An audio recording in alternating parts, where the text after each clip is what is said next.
तहत चीन ने अब पूरी दुनिया में अमेरिकी मुद्रा डॉलर की बादशाहत को चुनौती दी है।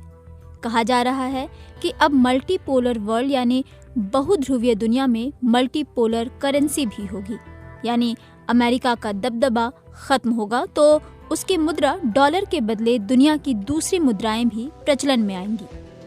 पिछले हफ्ते चीन के राष्ट्रपति शी जिनपिंग रूस गए थे तो रूस के राष्ट्रपति व्लादिमीर पुतिन ने कहा था, हम एशिया, अफ्रीका के अलावा लातिन अमेरिकी देशों से व्यापार में भुगतान चीनी मुद्रा युआन में करने के पक्ष में हैं।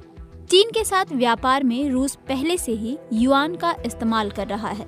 अमेरिकी न्यूज चैनल CNN के चर्चित होस्ट फरीद ज़कारिया ने 27 मार्च को अपने प्रोग्राम में कहा, चीन दुनिया की दूसरी सबसे बड़ी अर्थव्यवस्था है और रूस दुनिया का सबसे बड़ा ऊर्जा निर्यातक देश है। इन दोनों देशों ने अंतर्राष्ट्रीय वित्तीय व्यवस्था में डॉलर के दबदबे को कमजोर करने के लिए ठोस फैसला लिया है। डॉलर अमेरिका की आखिरी जिंदा ताकत है। डॉलर के दबदबे से अमेरिका का दबदबा जुड़ा है। इसी के दम पर अमेरिका किसी भी देश के खिलाफ एक तरफा प्रतिबंध लगा देता है और उसकी आर्थिक गतिविधियों को रोक देता है। अमेरिका डॉलर के ही दम पर किसी भी देश को विश्व व्यवस्था से अलग थलग कर देता है। डॉलर अमेरिका के लिए राजनीतिक और आर्थिक ताकत है। बात केवल चीन और अमेरिका की ही नहीं है। चीन और ब्राजील के बीच भी समझौता हुआ है कि दोनों देश युआन में भुगतान करेंगे। ब्राजील और चीन के बीच बुधवार को समझौता हुआ कि दोनों देश अपनी अपनी मुद्रा में व्यापार करेंगे। मीडिया रिपोर्ट्स के अनुसार ये सुविधा ब्रिक्स देशों के बीच भी लागू होगी। ब्रिक्स देश डॉलर के बदले युआन और अपनी मुद्रा में व्यापार कर सकते हैं। ब्रिक्स में ब्राजील, इंडिया, चाइना और साउथ अफ्रीका हैं। डॉलर को लेकर अविश्वास और आशंका चीन, ब्राजील और रूस से बाहर की दुनिया में भी बढ़ रहे हैं।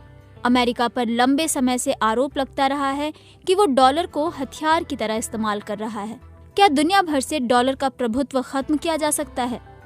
पश्चिम के अर्थशास्त्रियों को लगता है कि ये अभी भी इतना आसान नहीं है। ऐसा कहा जा रहा है कि चीनी कैपिटल अकाउंट बहुत खुला नहीं है, इसलिए डॉलर को मात देना बहुत आसान नहीं है। पुतिन ने युआन में व्यापार करने की घोषणा तब की है जब अमेरिका के बैंकिंग सेक्टर में भारी उठापटक है। महंगाई बढ़ रही है। एक साल पहले जब रूस ने यूक्रेन पर हमला किया था तो रूस को बैंकिंग सिस्टम से बाहर करने के लिए अमेरिका ने उसे स्विफ्ट सिस्टम से हटा दिया था। लेकिन अब अमेरिका के 2 बैंक डूब गए हैं। सिलिकॉन वैली बैंक के डूबने की खबर अभी भी जिंदा है। पुतिन ने ऐसे समय में डॉलर के बदले युआन में व्यापार करने का फैसला किया है। शी जिनपिंग के रूस जाने से पहले ही सऊदी अरब ने घोषणा की थी कि वो तेल आयात के कुछ हिस्से का भुगतान चीन से उसके स्थानीय मुद्रा में लेगा।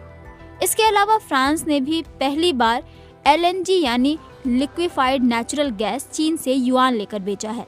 हालांकि इन मिसालों को प्रतीक के तौर पर देखा जा रहा है और डॉलर का प्रभुत्व खत्म होने के रूप में नहीं देखा जा रहा है।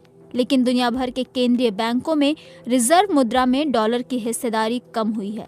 1999 तक वैश्विक रिजर्व में डॉलर की हिस्सेदारी 72% थी, जो अब 59% पर आ गई है।